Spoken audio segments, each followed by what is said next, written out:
ঢাকায় কাপড়ের সবচেয়ে বড় পাইকারি বাজার পুরান ঢাকার ইসলামপুরে বছর জুড়েই ক্রেতা বিক্রেতার হাঁক ডাকে থাকে সরগরম। সারা দেশের খুচরা ব্যবসায়ীরা এখান থেকেই পাইকারি দরে কাপড় কেনেন। তবে ঈদের সময় এই বেচাকেনা বেড়ে যায় কয়েক গুণ। এই বাজারে sari, three piece, shirt, pant ও পাঞ্জাবির আধিক্য বেশি। স্থানীয়ভাবে তৈরি কাপড়ের পাশাপাশি ভারত পাকিস্তানি ডিজাইনের পোশাকের চাহিদা রয়েছে বলে জানান বিক্রেতারা। আমরা যেই ডিজাইনগুলো ক্রিয়েশন করি সেগুলো মোটামুটি পাকিস্তানি প্রোডাক্টগুলোর ক্রিয়েশনটা একটু ডিফারেন্ট হচ্ছে এবং কাস্টমার চুজ করতেছে। ঈদের সময় একটু ফ্যান্সি কোয়ালিটি, একটু ডিফারেন্ট প্যাটার্নগুলো চায় ভালো। মাল বেশি পাকিস্তানি মালই ঢুকছে, ইন্ডিয়ানও ঢুকছে আর কি, সমান সমান নিয়ে আসছে। কিন্তু আঙ্গো দোকানে ভাই পাকিস্তানি মাল বিক্রি করি, তো আঙ্গো পাকিস্তানি ইউজ পরিমাণের মাল ঢুকা হয়েছে।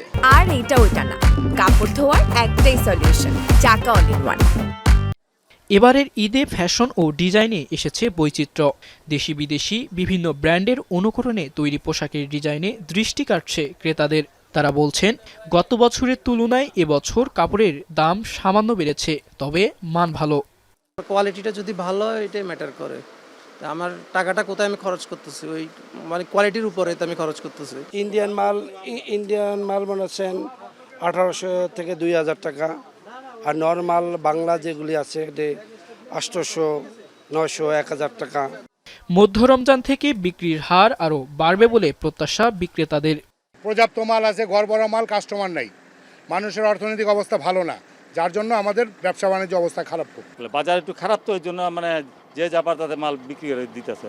পুরো রমজানের এই পাইকারি বাজারে বিক্রি কয়েক হাজার কোটি টাকা ছাড়িয়ে যাবে বলে আশা ব্যবসায়ী মালিক সমিতির। রাব্বি আল্লাহ রাহিদ, এখন ঢাকা।